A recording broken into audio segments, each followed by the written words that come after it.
Paul César Eouman, Bolou, DG de Record Heroin Group, entreprise éditrice des magazines Record Afrique Mag et Record Afrique Media.net, était face à la presse pour présenter les vues du nouvel an, ensuite dévoiler ses magazines et particulièrement son nouvel hebdomadaire de 12 pages dénommé Abidjan on dit quoi. Selon lui, cet hebdomadaire sera un canal d'éducation, de sensibilisation et de dénonciation d'états et faits réels des sociétés. Ici, il nous en parle. D'abord convier la presse pour une cérémonie de présentation de meilleurs vœux à nos frères et sœurs du domaine de la presse, mais également pour des activités relatives, c'est-à-dire relatives à nos activités professionnelles, qui sont entre autres la sortie d'un nouvel canal qui est Abidjan on dit quoi, qui paraîtra fin février, début mars, et également le tout dernier magazine Record Afrique Mag qui parle des 100 personnalités qui ont fait l'Afrique de l'Ouest, qui sort au début février, c'est-à-dire autour du 5 février, et qui concerne notamment toutes les personnalités qui ont marqué l'année 2022 au niveau de l'Afrique de l'Ouest. Et vous êtes sans ignorer que la Côte d'Ivoire pèse 40% de l'UEMOA de la CEDEAO, bien évidemment. Il y a plus de 40 personnalités qui sont issues de ce pays. Et donc vous verrez ces différentes personnalités, vous les verrez également sur la page de couverture du magazine qui est là, que je vous ai présenté tout à l'heure. Donc c'est des personnalités qui viennent de divers horizons. Le Record Afrique Mag sera sa 8e parution. Nous avons sorti le premier magazine depuis 21 juin 2021. Et il se porte très bien sur le marché, seulement qu'il n'est pas très visible sur le marché parce que c'est un organe dédié aux différentes entreprises et aux institutions.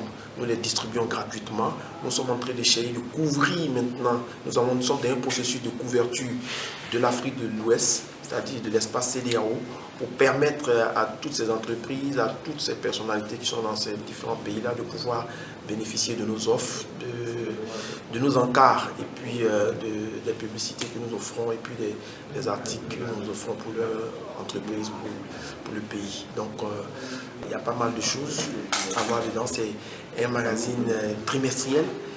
On le veut trimestriel parce que c'est évidemment coûteux et puis il faut reconnaître que c'est assez de recherches qui se font et puis c'est pour rester même dans la cadence aujourd'hui. La presse papier est chère, elle est coûteuse et puis donc il faut donner la possibilité de bien faire les choses et c'est pour cela que nous restons toujours dans la dynamique du trimestriel, c'est-à-dire 4 numéros par an et puis voilà, avec 52 pages quadripromie. Abidjan on dit quoi? C'est une innovation. C'est une innovation basée sur des thématiques. Sur des thématiques et des faits de société. Mais beaucoup plus des thématiques parce que nous avons pensé que les Ivoiriens ont besoin de connaître la réalité de leur quotidien. C'est ça le plus important. On pense qu'on est bien quelque part, mais autour de nous n'est pas bien. Il faut corriger beaucoup de choses au plan culturel, au plan économique, au plan de la gouvernance locale même. Il faut corriger beaucoup de choses.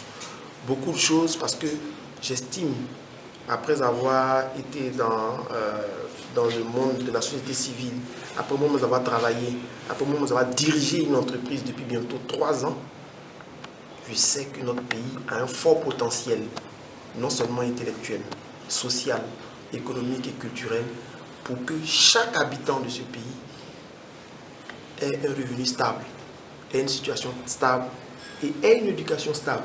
Mais l'éducation dont on parle là, on parle de l'éducation des élèves qui sont à l'université ou bien à l'école. Or, on a beaucoup plus d'éducation, on a beaucoup plus besoin d'éducation en société. Les valeurs ont disparu, les comptes valeurs ont pris le dessus. On fait quoi? On dit quoi? Abidjan, on dit quoi? Viendra pour nous aider à corriger certains tares. Si on arrive à corriger tous ces petits qui ne sont pas insurmontables, vous verrez que la Côte d'Ivoire sera le pays le plus beau, le plus important, le plus dynamique de peut-être toute l'Afrique. Donc moi je pense qu'il y a beaucoup de choses qui se font, mais il y a beaucoup de choses qu'on doit corriger et il y a un canal pour ça. Ce sera un canal d'éducation, de sensibilisation, de dénonciation des faits réels. Donc je voudrais remercier toutes les entreprises partenaires du magazine Record Afrique Mag qui ont décidé de nous accompagner, mais également pour dire que le meilleur reste à venir en 2023 parce que c'est une année d'accomplissement. Je vous remercie.